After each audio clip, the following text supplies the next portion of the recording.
Hey everybody, and welcome back to the channel. It's your girl Lori. Yes, I just left the gym because I wanted to talk to you about procrastination. That's what this whole topic, this is episode 3 of the self-discipline series. And procrastination is a big one for just about anybody. And I think people misconstrue procrastination for laziness. And you know, procrastination is not laziness. You can be lazy and not procrastinate, and you can procrastinate and not be lazy, which I think I just said the same thing, right? Anyway, you get the gist of it. So I want to talk to you about like a couple of the reasons why you're falling into the procrastination.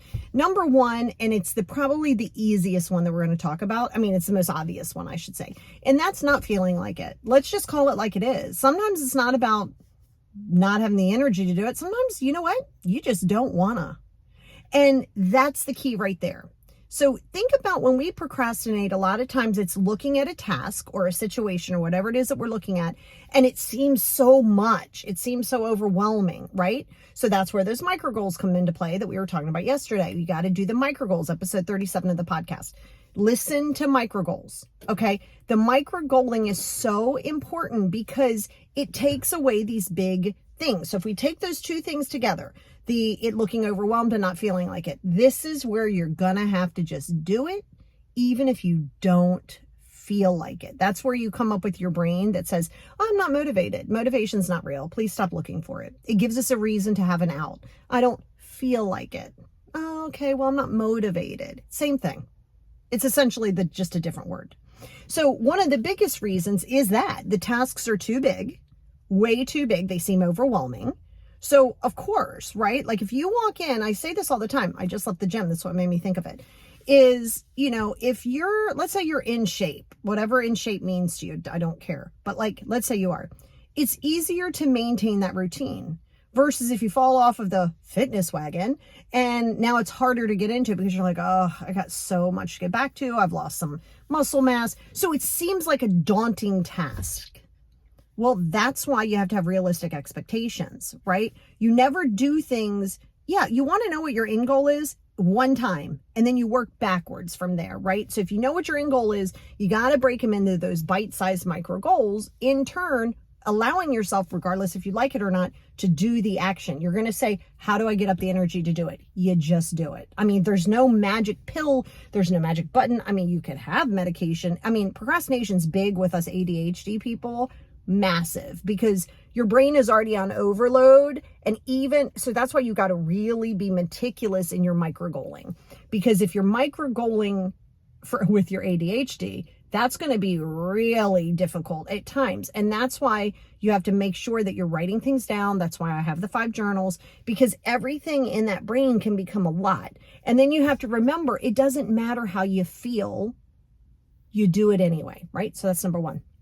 Number 2, another reason that we procrastinate is because you have this level of perfectionism happening.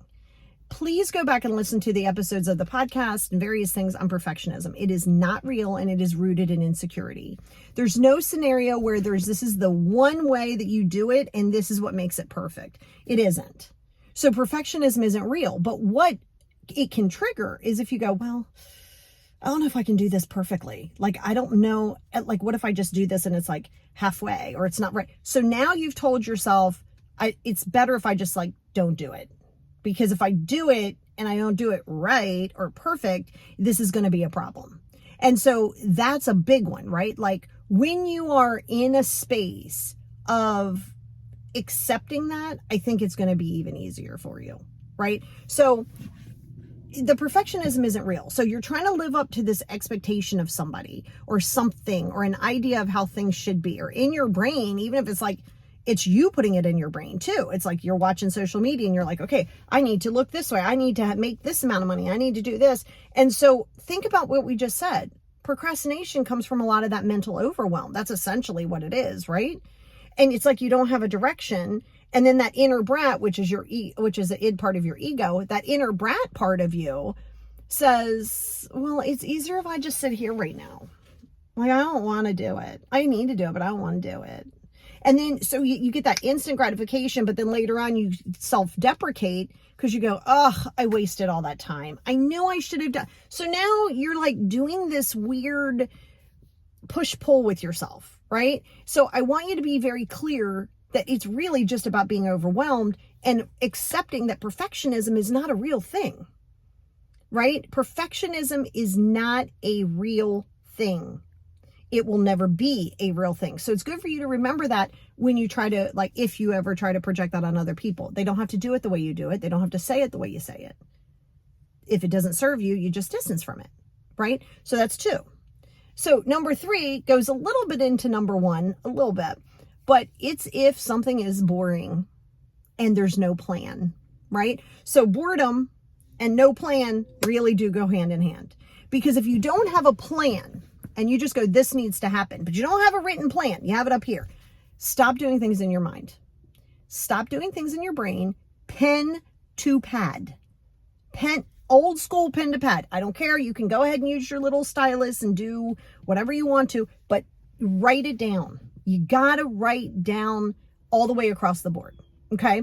So if you don't have a plan, once again, it's overwhelming. And now those little things that we were talking about yesterday, those little things that seem like, ugh, I don't feel like doing this. This is the boring part of it. Like, this isn't joyful. Oh, well, if you build that into your plan, right? Without a plan, you're planning to fail. It's just a dream.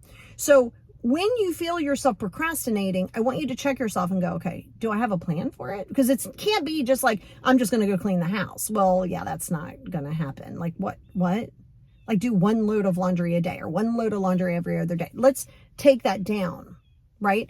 So the next time you find yourself procrastinating, I want you to check it and go, am I worried about like not doing it right? Whatever this right thing is, feel free to mess up. Failure and mistakes are amazing. So stop resisting those, because that too, like if you're afraid to fail, whatever this fail is, it goes into perfectionism. Fear of failure is an alignment with perfectionism, and perfectionism is not real. So then you start self-deprecating and you start this weird vicious cycle. Now you've told yourself you can't do it. You can't accomplish anything. You know, you're not as good as everybody. So now you kind of go down this like rabbit hole. It's like we're in Alice in Wonderland. You jump down the rabbit hole, and that's where it's going to become problematic. So you don't look at yourself and say that you're lazy, just like you want to be really careful, pump your brakes when you accuse people of being lazy. They can have ADHD, they can have anxieties, they can have various things, which does go into the next thing, which is the anxiety and depressional piece of it. So sometimes your anxiety is so high, your depression is so high, everything just seems crippling. Like you're like, I don't even know if I could open this door right now, which is why you push yourself through that. I'm not asking you to do the whole task, but you do have to push yourself through that first piece of that, right? And even if that's making the plan, even if that's getting the pen and pad for the day accomplished. Tomorrow, maybe you make 1 idea accomplished. Let's, again, micro goals. This isn't let's not rush it. It's not a sprint. We don't have to sprint to the end. So in order to combat it, you're going to have to push yourself to do the things you don't want to do, but to have a plan and accept that there's going to be mundane, boring things that you're going to have to do. And in order to be consistent, to create a routine, which is a habit, which it now goes on automatic, that self-discipline will come into play. So you have to be self-disciplined to say, I don't care how I feel. I'm doing one thing. So again, make these attainable, but you also want to have a plan as to how you're going to do them. Don't just be like, cool, I'm just going to clean this corner. Okay, well, what are you going to do with that corner? Well, I'm going to clean it. No. Do you have your little baskets for things that go in other rooms, or that you're going to throw away, or that you're going to keep, or that you're going to repurpose? Probably not. So that's not a plan. So this is going to take, and this is the procrastination piece of it. If you've ever said, I don't want to do the 5 journals, that's a procrastination thing. I don't feel like it. Well, oh well, then it's going to be what it's going to be. Nothing changes unless you change.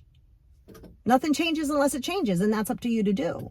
So you have to be willing to understand that a lot of that payoff does take that grunt work, does take that mundane work, does take that work that's like kind of unfulfilling. You feel like it's a waste of time, but that's what it takes.